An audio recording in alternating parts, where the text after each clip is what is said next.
Thank you for tuning in to part 2 of this episode. So, part 1 was released, episode 61, Being a Champion for Mental and Emotional Health, part 1 with Micah Roldan.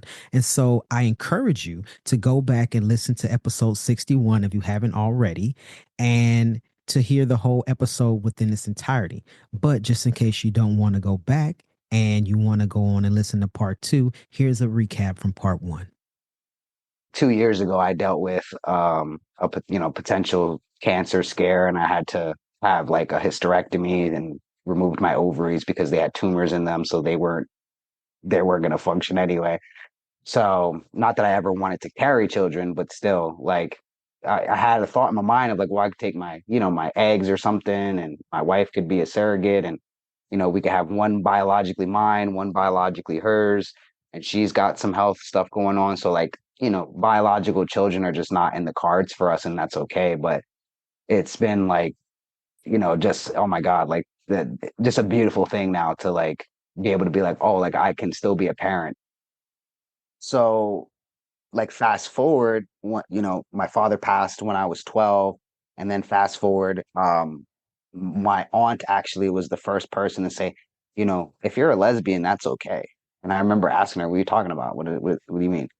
She was like, "Well, I know." She was like, "I know you like women. There's nothing wrong with that." And I was like, "But I'm not a lesbian." Like I was very angry about this. Like I'm not a lesbian, but I didn't know what to call myself because I knew it wasn't that. I'm just like, I'm not a lesbian. I just like women. Yeah, my wife was not thrilled about the conversation, but she was open to an extent. She was open. I have to give her that. She was kind of like, "What does this mean? What does this mean?" Like when I said to her, I said, "I think I'm trans. I think I'm transsexual." And she was like, "What's that?" And I was like, "Well, like, I think seriously, think I was supposed to be a man. Like, I don't think I'm supposed to be a woman. Like, and that was like a very like, okay, like, what the fuck does that mean though?" You know what I mean? So Dem Bois, Dem Bois, amplifying, transmitting, color voices, yeah, we here making noise, yeah, making noise, yeah. Visibility equals we're in a good place, yeah. That's But good. back then, obviously, it was hard, and Yeah. at that time, I internalized a lot of that because at this point, after a few months into like me medically transitioning, I was like, I wonder if there are other people out there that are like me. And so I started like trying to look it up, and I wasn't really finding um, much out there. Not about marriages and transition, not about like people just transitioning in general. Like I could not find any resources or community or anything. So it was in a sense, it was kind of isolating. And the things that I did find were people that were having those conversations of like, well, if a woman is with you, then you're like, if she's a straight woman and you're a trans man and you haven't had surgery, then she's a lesbian or she doesn't see you as a man. And I internalized that message of my wife doesn't see me as a man. Mm.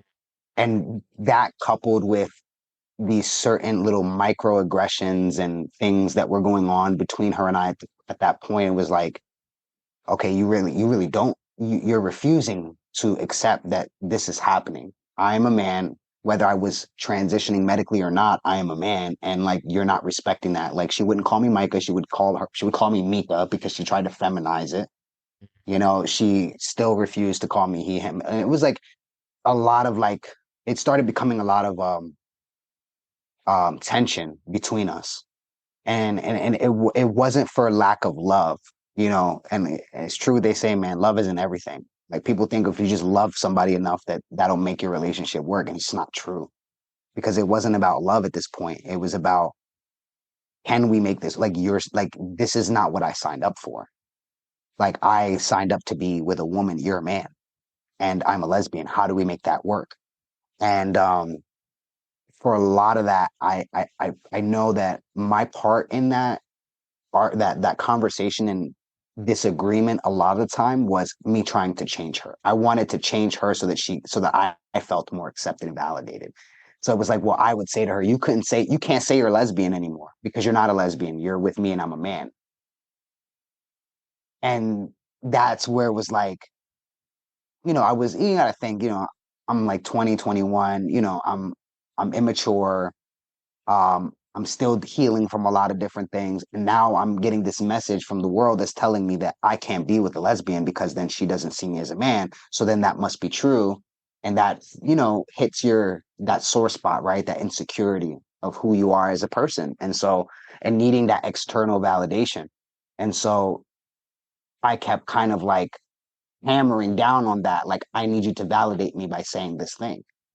And that caused a lot more of a rift and a tension between us because she's already like struggling now with what does her sexuality mean when she was with a man before me, and she stopped being with that man to be with me because she realized she wanted to be with women. And now here I am telling you, well, actually, By the way, you're in for a treat, baby, because I'm a man,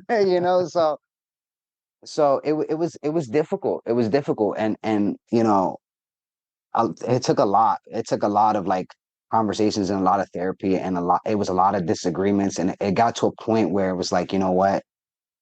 She told me one day, we had this real big blow up, real big argument. And she looked at me and she was crying. She was like, I love you, but I don't know if I don't think I can do this. And I think that we may just have to like get divorced because I love you. I do see you as a man. I respect you as a man. And I do see you as a man. It's because I see you as a man that is making this relationship so difficult because I don't know if like I am attracted to you because I know who you are and I know your heart and I know you as a person. I don't know if I can be on board with the way your genitals are changing, your voice changed, your body hair. You smell like a man. I don't know if I can do that.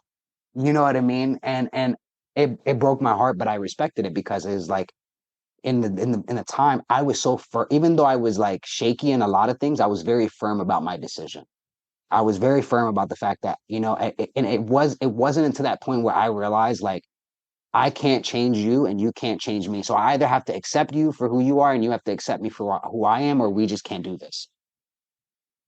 I can't change that you're a lesbian, but you being a lesbian doesn't have anything to do with me. If you're telling me you love me, then I have to believe you. If you show me that you love me in these ways, I have to believe that. My lack of belief is not because of her lack of show. It was because of my lack of security within myself and how I felt about myself. you both are still together. So what was the shift? I mean, obviously you can't really speak for her, right? Because that's her story to tell. But Right, what right. was the shift in the relationship that you think um where it was like, you know what, we're together and we happy. So you're saying you're in a good place. Like how did that happen? Where did that shift take place? I think Damaris, my wife here, would agree with me that the shift happened when I like stopped trying to change her. Mm. Would you agree with that? She said in my happiness. She said that when she stopped to look and saw that I was genuinely happy, then she had to stop and think about, you know, her sexual orientation and my gender is not like our love was more than that. Our relationship was more than just that. Absolutely. And it transcends beyond just you, because you when you in a relationship you want somebody to be happy, right? If you like, Yeah. if I want to go sit in the corner and I don't know, do something in the corner and that makes me happy, then your partner will have to say, I don't know, I don't understand that shit, but go ahead if you happy, right? I want your happiness. So I guess that's like the overall thing. And I think me and you share similar paths, and I transitioned when I was married too. We're not together anymore. That was because some other shit, right? But it At was least it a wasn't for hard, that. yeah, but it was rough, like Yeah. transition, because then it's rough, right? Because she identified as a lesbian too. And so it's rough because you're trying to help her figure out you, but you're trying to figure out you too. You're just like, well, shit, you Hmm. asked me all these goddamn questions about myself and I don't fucking know yet. Give me a minute. Hmm. Let me figure it out and I'll Hmm. report back when I got it together. Right. But it's Right. like, okay, but we want to be in a relationship where we can openly communicate, but you're not openly communicating with me. I'm like, I don't know what to communicate because I'm figuring it out. Right. So it causes that Hmm. friction and that rift of like, I don't know yet. You don't know yet. It's like, and it's Hmm. strange because it's you as an adult, but it's actually like you're watching, when you go through puberty when you're a teenager, you don't understand that shit, right? But when you're 20 something years old, and I transitioned in my early 30s, you understand that. You like, wait a minute, my body changed, I smell different, I got hair, my voice, it's Hmm. like, it's different, right? You're watching yourself Hmm. grow up. And so it's like, let me figure this shit out first, and then we'll figure it out together, right? And so it's hard. It causes a lot of friction. It caused a lot of friction in my marriage at the time. And And I also had to, the real thing about it was she had to call me out a lot. You got attitude, or like you acting funny, or we had to have a lot of conversations. That deodorant that you just bought, that ain't working, right? So like all of these things, we had to have these really, really hard conversations. And I had to, just like you said, I had to stop trying to change her. Listen, you're gonna be with me, you're gonna be with me. We both gonna figure this shit out. We figure it out together, right? And at the end, that's not what would cause it, but at the end, she came to the conclusion. And then even now, like today, she'll be like, I already saw you who you were now before you even became you. That's how I saw you anyway. I'm like, well, we went through all that bullshit, and that's like, this She is how told you me the saw me same anyway. thing. She Really? told me the same thing. Yeah. I don't Yeah. know. Is that That right lying? that before I started transition, like after transitioning, even like you have said, like before I started transitioning, it like this is how you saw me anyway. Like it wasn't different, really. I don't know if you can hear her tiny voice back there. She said you It's always like, had a masculine aura to you. You've always been masculine. so it's like, why fight me then? Shit. If you already knew, then why you fighting me then? Come on. Well, you and I both know, like Yeah. as like you said, you're taking hormones and stuff, your body does change, Yeah. and there are emotional things that change. And I think at the time too, like I'm an over communicator. My wife is a under communicator. Like she is one of like, let's just go with the flow. Like, we'll kind of figure it out. I'm more of like, no, we need to talk about it now. I need to know what's going on now. Like, and so that was also sometimes a point of contention because I'm the type, again, by the time I brought this conversation to you, I don't already thought about it in 10 different ways. So I need an answer like today. I needed it yesterday, actually, but you were sleeping, so I didn't ask you yesterday. But like now that you're awake, I need a fucking answer now. And my wife is one more of a person to internalize her thinking process and like really like, okay, let's just go and let's just kind of see where things go. And I'm more of the like, I'm a verbal processor. I'm like, let's talk through it and I've already analyzed it in 1,000 different ways. So I already have an answer for you. And that was another point of contention was like trying to rush her processing time and saying like, I need an answer now because of that insecurity that I had. Like, well, I need to know now so that I know how I'm going to move forward. You know what I mean? So, but hey, we made it. I'm glad that y'all made it. Hey, this is Sean Aaron. I'm the founder and executive director of Dem Bois Inc. I am also the host of Dem Bois Podcast. As you may know, Dem Bois provides financial assistance to trans men of color in order for them to obtain gender affirming surgery. We have great news. We're currently looking for volunteers to help support our programs. Our programs include our gender affirming surgery grant program and also our personal care package program. We personally curate packages filled with personal hygiene items. Just to name a few, things like tissue, soap, towels, toothpaste, and toothbrushes. We mail them out to trans men of color across the country who may be in need of help caring for their personal hygiene needs. We are looking for volunteers to help raise funds to support our programs.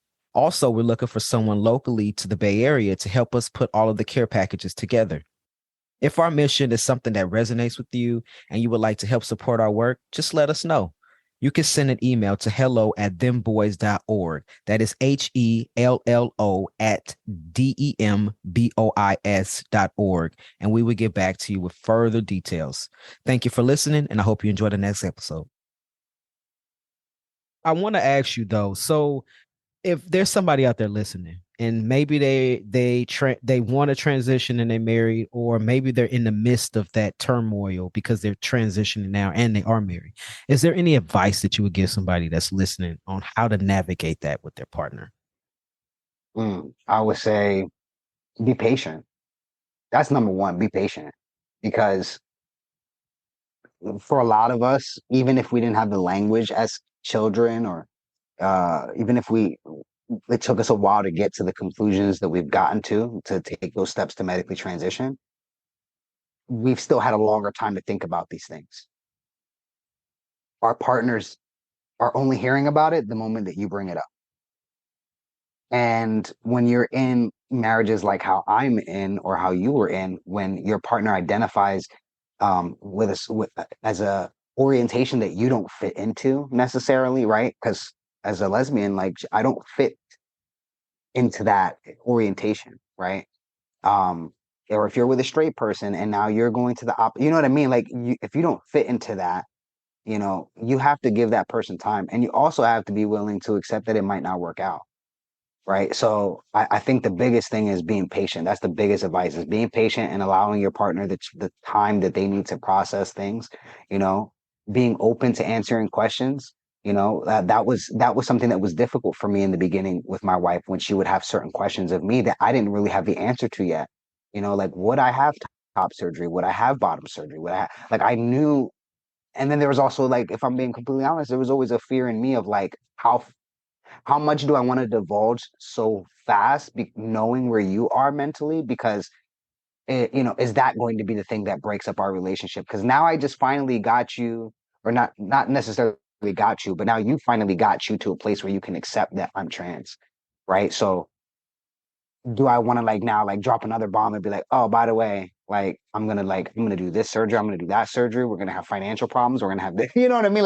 Like how, so I think it's just like being patient, being open, like, and just like divulging all of that information, and answering all your partner's questions with full transparency. No matter how unsure you are, if the thought is in your mind, you should share it, because it wouldn't be fair to your partner to drag something out and let them be okay. What do they call it?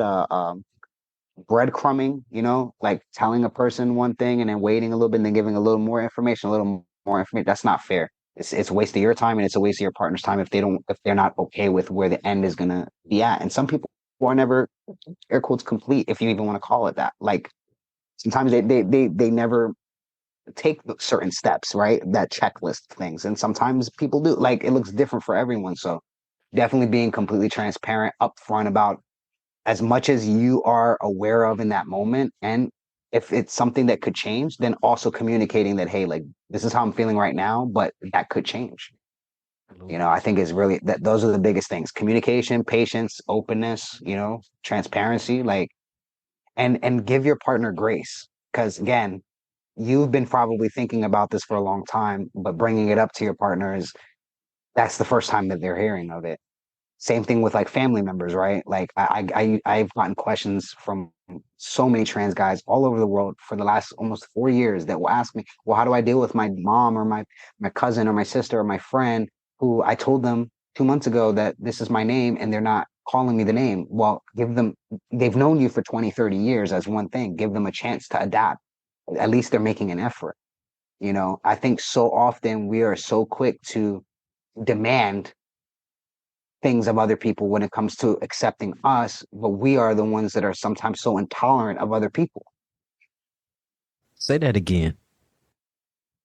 We are so quick to be demanding of acceptance from other people, and yet we ourselves are so intolerant of others, and we're not accepting of others, or we want acceptance to look a certain way to us and not willing to meet people halfway.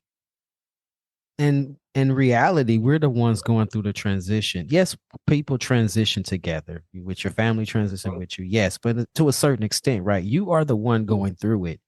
And can I add to that about what to say with a partner? I think that sure.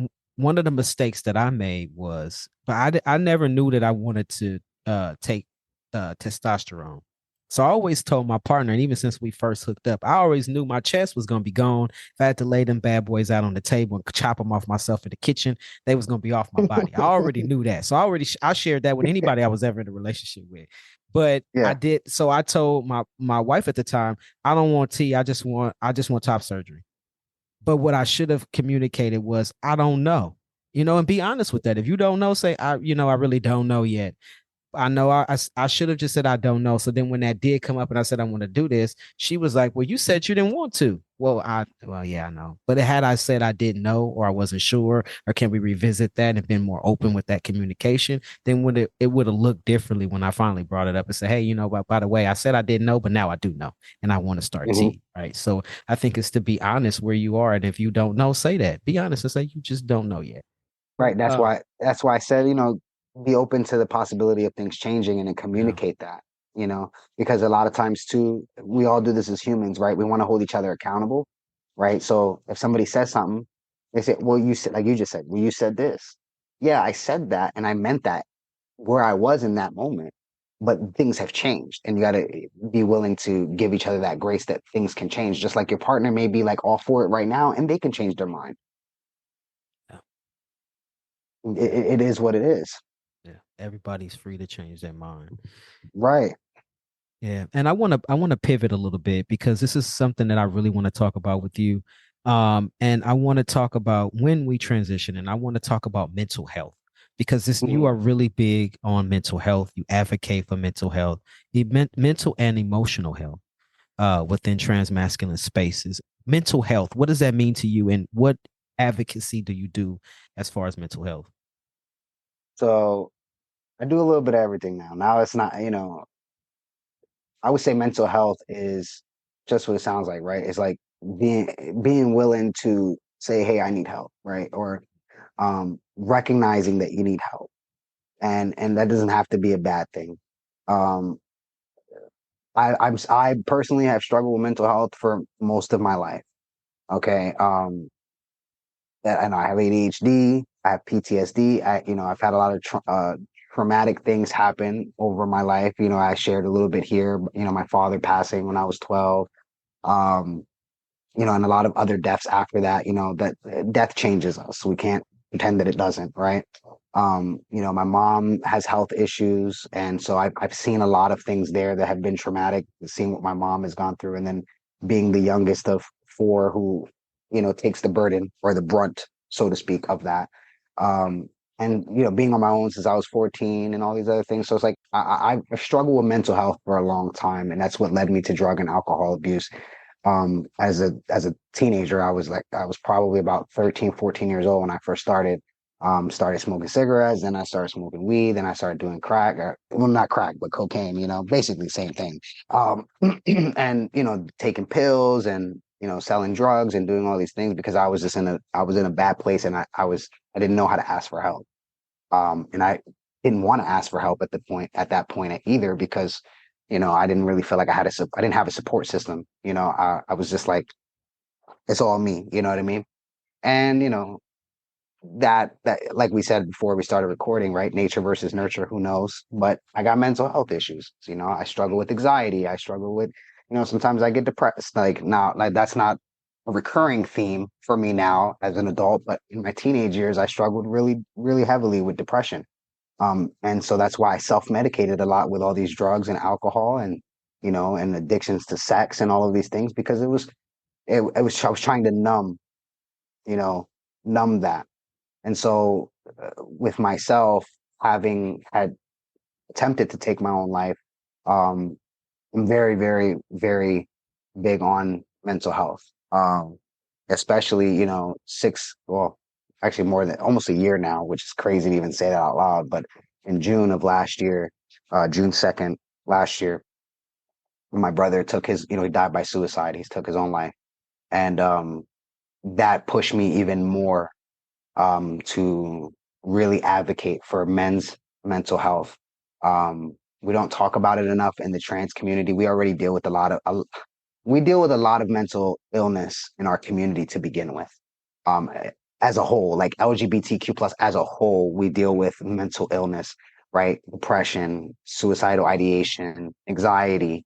Um, you know, this we again, nature versus nurture. Who knows why we deal with it? I think it's because we're a marginalized community who doesn't have a lot of acceptance and support, and so I'm more focused on men's mental health because I think it's grossly underrepresented. Um, and so that to me translates to trans men as well, or trans masculine individuals, because when you're assigned female at birth, or you born a girl, however you want to look at it.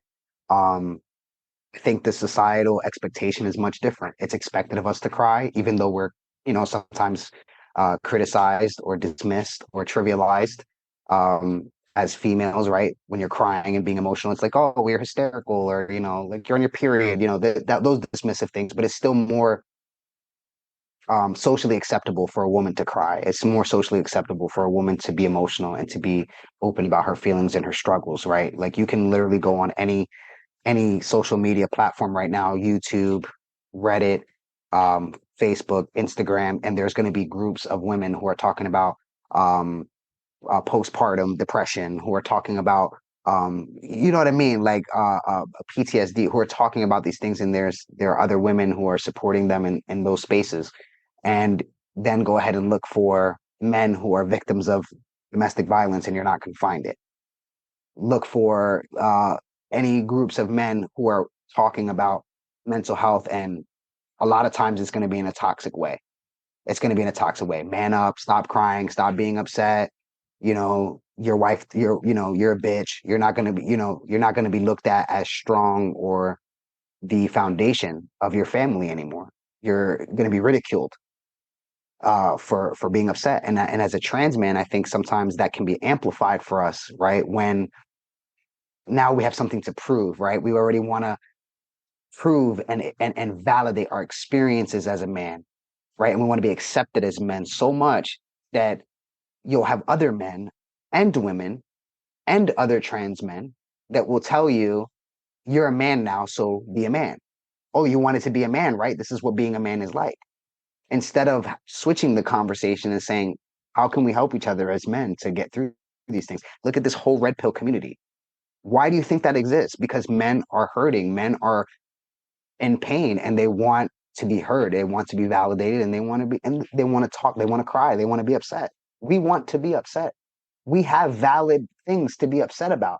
But when we talk about those things, I mean, I posted a live stream and a few conversations and on my YouTube channel about my brother's story with intimate partner violence and why he ultimately ended his life.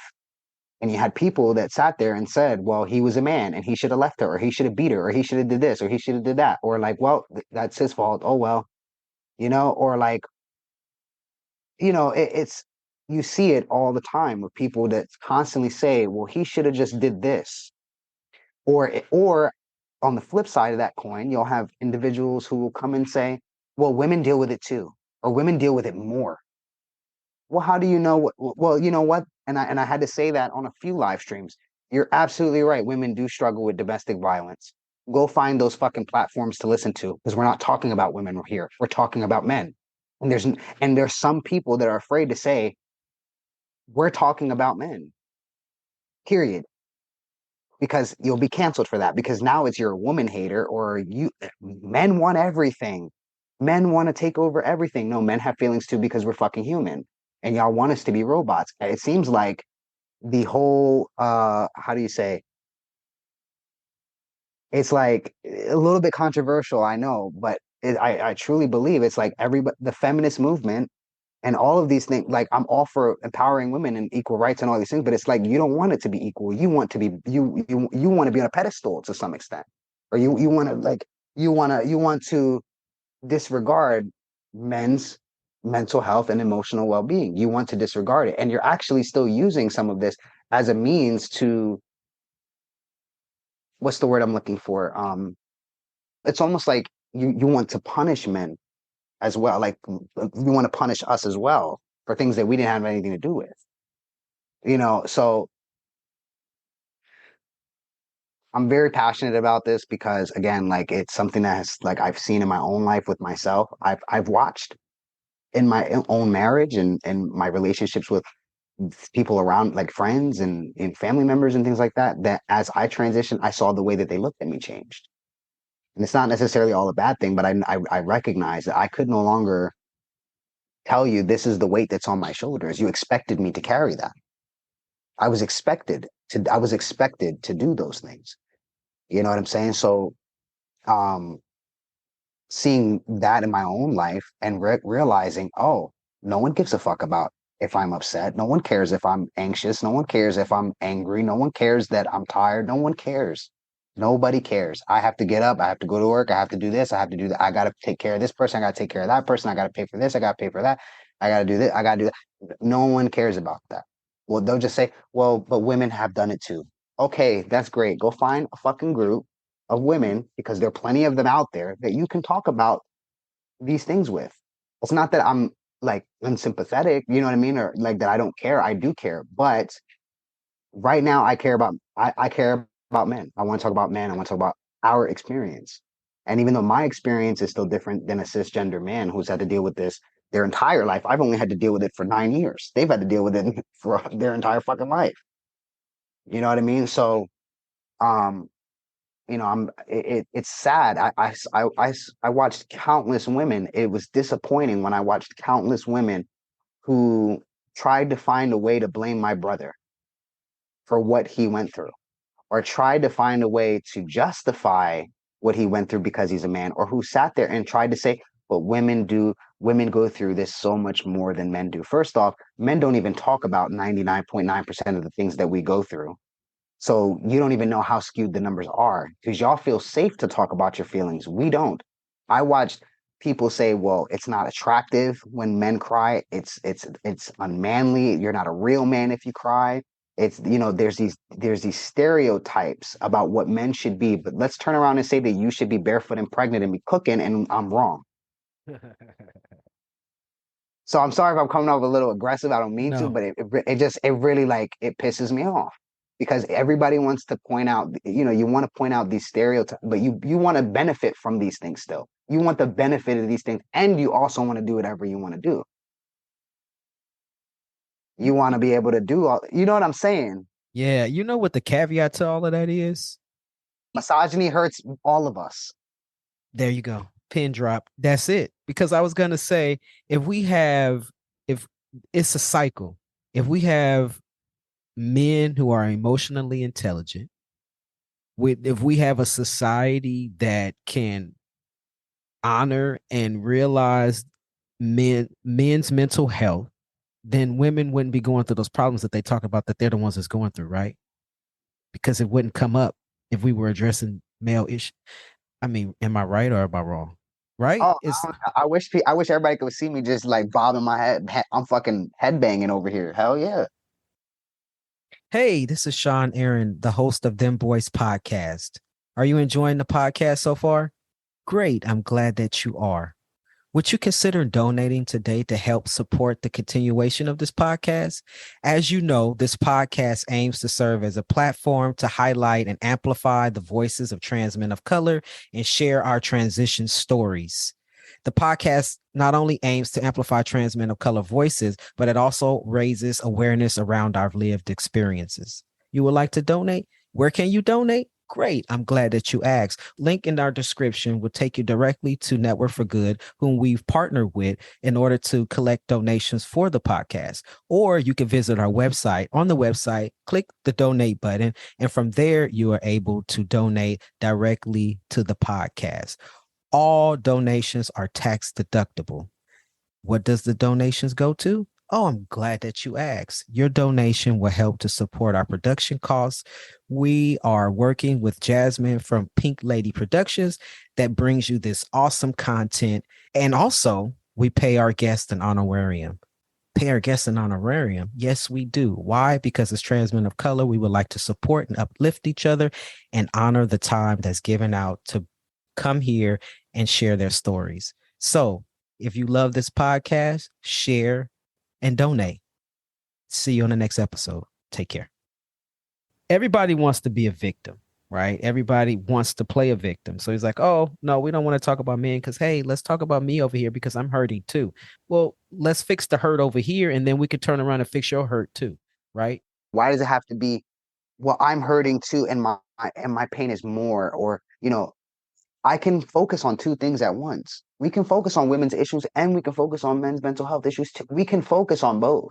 We can focus just on mental health in general. Why does it have to be a gendered thing? We're human beings and we all go through shit and the brain is sensitive. So let's get it together, people. Right, in general. Yes. Let's get it together. But we would also be, in a sense, and I agree with that, but we also have to take into account that the reality is that this is the system that we live in. This is the society that we live in that's been established in this way. And we have to acknowledge that. Absolutely. You see what I'm saying? So even though I don't want to sit here and say, well, it's not a man issue or a woman issue. No, it's not. But men and women have different issues for different reasons. Absolutely. You're right. And we even talked about that as far as we said hormonally. We have different reactions to things, and that's just a fact. Right. So we do have to come we need to handle it different and look at it differently because we are hormonally we are different. Yes, that's very true, right? But I'm talking about the grander scheme of things of mental health. Mental health needs to be a priority in this country, period. In the world, but I'm gonna say in this country because it's not talked about as much. We talk about everything else but mental health, and it's still stigma behind mental health, right? And see, I'm going to push back a little bit on that though, because we do talk about mental health, but we don't take mental health seriously, and we don't have actual solid this is what we can do, da da da da da da. And I think that mental health is taken seriously. Look at the rates of suicide of men versus women. Men commit suicide at a much higher rate than women do.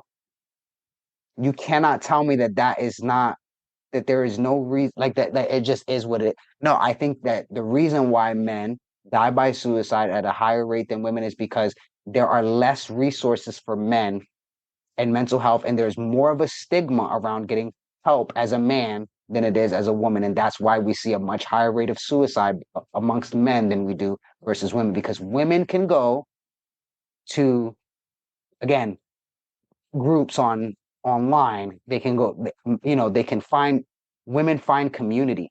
Men have been told to deal with it on their own. Women find community. Right? On top of the fact that, in general, I agree with the part where you said about mental health in this country is lagging, and there are not enough resources in general for mental health. There just isn't. There are wait lists as long as my arm, more than that, for people to get into mental health services. And the reality is that therapy isn't for everyone.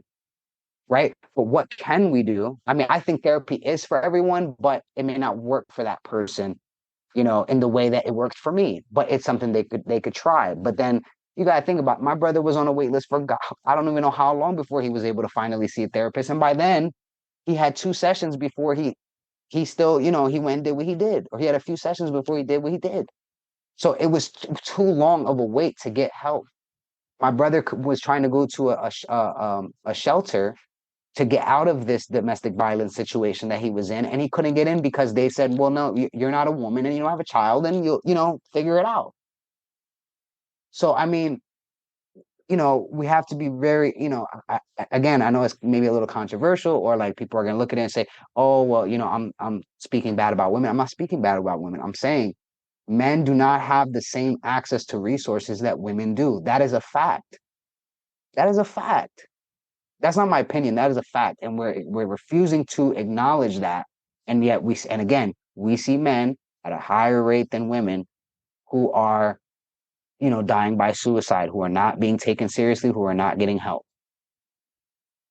It's hard to shift a culture when people just go with things. But I want to ask you, what do you suggest? What needs to shift? Well, some of the things that I've been attempting to do is, one is like raising awareness about this and speaking out as a man and for men. I think I think that's number one, is being able to share our experiences as men for men, because even if you're not a man, you know a man, right? And being able to have platforms like what you do, where I attempt to get that message out there, that we're important and we are needed and we're valuable to society, and there's help out there for us. Another thing that my sister and I have discussed and we're trying to figure out how to do is to start a shelter for men who are victims of intimate partner violence, because we need that. There are no shelters here. Have you ever heard of a shelter for men for domestic violence? Because I sure the fuck have not. Have not. When you said that, I was like, whoa, I've never seen one, heard You of have it, been nothing. transitioning for 10 years, you said, correct? Yes. Name a time you've went into an actual men's bathroom, not a unisex bathroom, a men's bathroom, and seen a card for resources if you are experiencing domestic violence as a man. Never have, but I have seen. I've seen it once in a unisex bathroom at a doctor's office. It was a unisex bathroom, and I know that's why that was there, because they assume that if it's a unisex, a man and a woman will use that bathroom. Yeah, but it's not directed towards a ban, I'm sure. But I Correct. have seen in the men's restroom something about you were part of being sexually trafficked. And I hate those because it says, well, dial this number. But wait a minute. If I'm being trafficked, do I have a phone? How the fuck am I going to Right. dial this goddamn number? That Right. bothers me. But I have never Right. seen anything that what you're speaking of. No, So there are no shelters for men who are victims of domestic violence. You know why? Probably because it's, well, you're a man. You can overpower the the literal detective that was doing the case for my brother was like, he was a man. He could have easily overpowered her, and he made his choice. Okay, we're not even talking about the fact that he died by suicide. We understand that he made that choice, but why can't we go after this woman who was abusing him and that ultimately played a huge role in why he did what he did? Because we have proof, we have text messages, we have video, we have all of these things. We've built that case, and you are saying you're just not going to do anything with it. Why? Because he's a man and you don't care. But and we said to them, if she would have done what my brother did, you would have been all my brother would be in jail right now. We wouldn't even be having this conversation. you're shining a light on something I that sometimes we don't even think about, right? On the grander scheme of things, we just don't think about. And I would love for you to come back on the show just so we can talk about just mental health, and that's it. Resources for mental health, um, talking about men and mental health. I would love to have you back so we could discuss that at a later Absolutely, I'd love time. to. Yeah. I'd love to. And that's something, like I said, so I'm not just trying to be the person that talks about it. I'm trying to be the person that does something. And that's the whole thing. Like, for what I want to start is, a nonprofit organization very similar to what you do. With shout out to you for all the stuff you do for the transgender community, specifically for trans men of color, because we are at a huge disadvantage than our white counterparts who have a much easier time accessing gender affirming services, gender affirming care, and things of that nature. So, who shout out to what you do, and even like sending care packages and things of that nature. I'm trying to do something very similar, but for men who not just cis men, but trans men and everything like that. Who, let's be real, a lot of LGBTQ plus, like, we deal with a lot of sexual abuse, domestic violence, because a lot of times it's considered okay for a man to hit a man or a woman to hit a woman, even though it's not, Mm. right? So, um, those are the types of things that we're trying to do, and things I'm trying to do. I've even been working with my local church, because that's something that I've been over the past year, almost a year now, really like diving into my walk with God, my walk with Jesus, and it's something that has really transformed me in my own life. And I know people have their own beliefs and feelings about it, but it's just my journey, working with them about trying to heal religious trauma for people in our community, because you know eh, that's there too. And I'm a big advocate for, like, hey, if I don't know the answer, let me go find the answer. If I don't have the resource, let's pull our resources together. you know if I can do outreach work with the church and do outreach work in a nonprofit organization, I'm going to do whatever I got to do to help all of our communities. You know what I'm saying? And so the biggest message that I always push is my brother's initials, which was JDS, Jeffrey D'Angelo Solis. Just do something. Just do something. Whether it's talking on a podcast, whether it's starting a YouTube channel, whether it's volunteering in your local church, volunteering at a shelter, talking to people, starting programs for people, like, just something. Do something. Create a fucking Instagram and post mental health thing. Do something. Because that's all it takes is just one thing, one little thing. You could change somebody's entire life. I Yes. think about that every day. What's one thing I could have done that would have changed my brother's trajectory and what he ultimately winded up doing? What could I have done differently? What's one thing I could have done differently that might have changed things? I don't know. Only God knows, and I try not to let you know, that guilt, in a sense, eat me up, and try to turn that pain into purpose. How can I help someone else so that someone else doesn't have to go through that experience, so that someone else's family member doesn't have to go through that experience? My fellow human being doesn't have to go through those types of experiences. You know what I mean? So just do something. Because a lot of times people like they get that bystander syndrome. You know what I mean? They just want to stand by. Oh, well, somebody else will do it. Somebody else will call an ambulance, or somebody else will help this person, or somebody else will donate money, or somebody else. Be the somebody else. Do something. Yes, just do something. Will Yeah. that be the name of the organization? Yes. It's either going to be just do something or literally just JDS. Or it could be, your brother's name. It Yeah. could be the JDS Foundation, or you know what I Yeah. mean? I love Yeah. that. And there are resources out there for men. It's not as many as we would like, but for people who are listening and that want help, there's Mental Health America. There's the Trevor Project. Yes, the National Suicide Prevention Hotline is another one. Absolutely. Yeah. Absolutely. We'll make But, sure to there's plug that into the description of this episode so folks can click on that and find out more information if absolutely they need help. there's a lot of like I said, if you're in a church, or you're in a spiritual, reach out to somebody. Reach out. I tell people all the time, if you can't find nobody, reach out to me. I don't give a fuck. I may take a little bit to get back to you, but I'll get back to you. You know what I mean? Like, Yeah.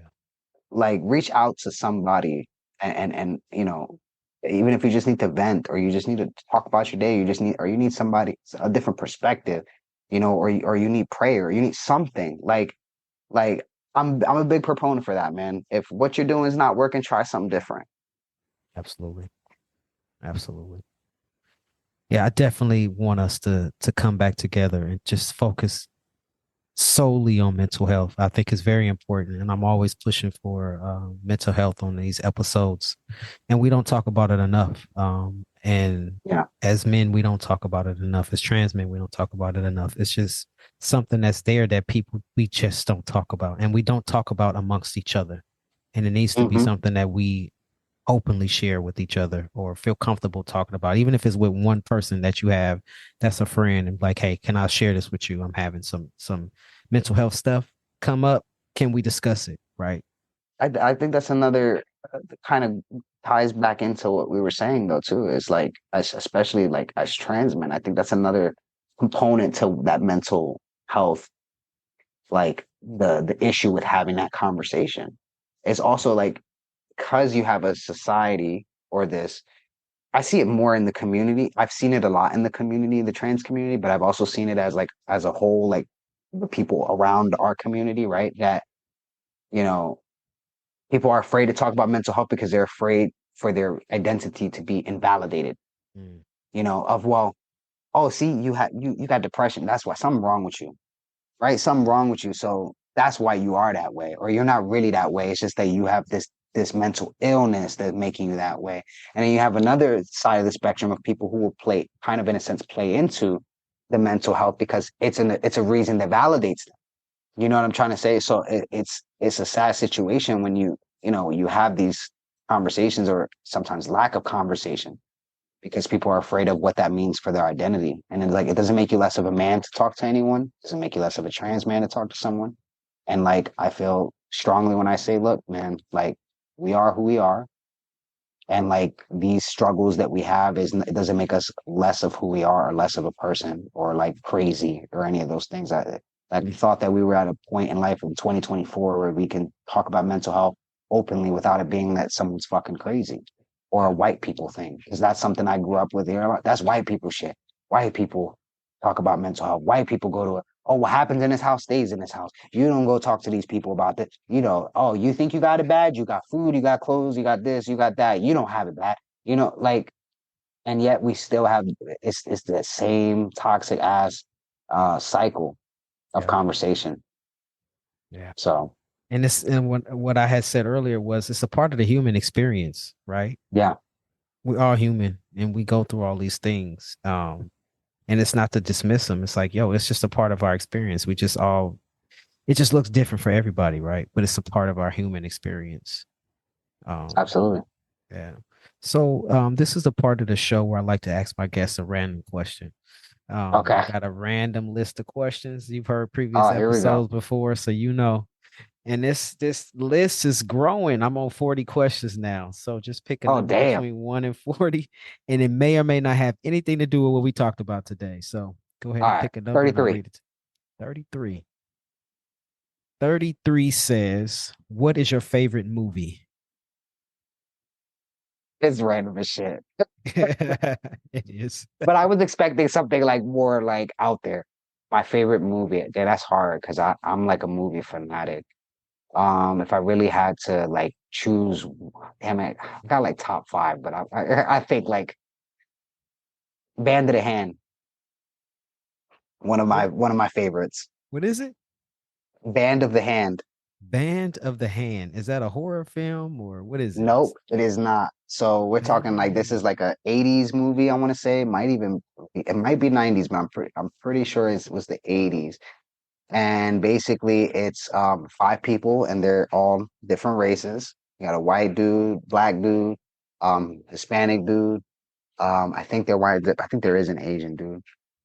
Um, anyway, they're all like essentially they're all teenagers. They're all fucked up, right? They're like got all these like problems going on or whatever. And there's one dude, I think they call him Tonto, literally. And he basically he's like mentoring them. They're all in jail basically, and they all have to come into this program to like get released from jail. So it's almost like a halfway house, but he does this whole crazy program with them. It's a good movie. Don't It's a tell good us. movie. We You want to gotta watch watch it. it. Yeah, I've never It's a seen it. re- it's a really good movie. It's one of my top fives, and if I and also Pitch Black is also a top five for me. Vin Pitch Diesel, Black. Yeah, that's Chronicles of interesting. Riddick, Chronicles of Riddick. Okay, all right. Them boys, yeah, them boys,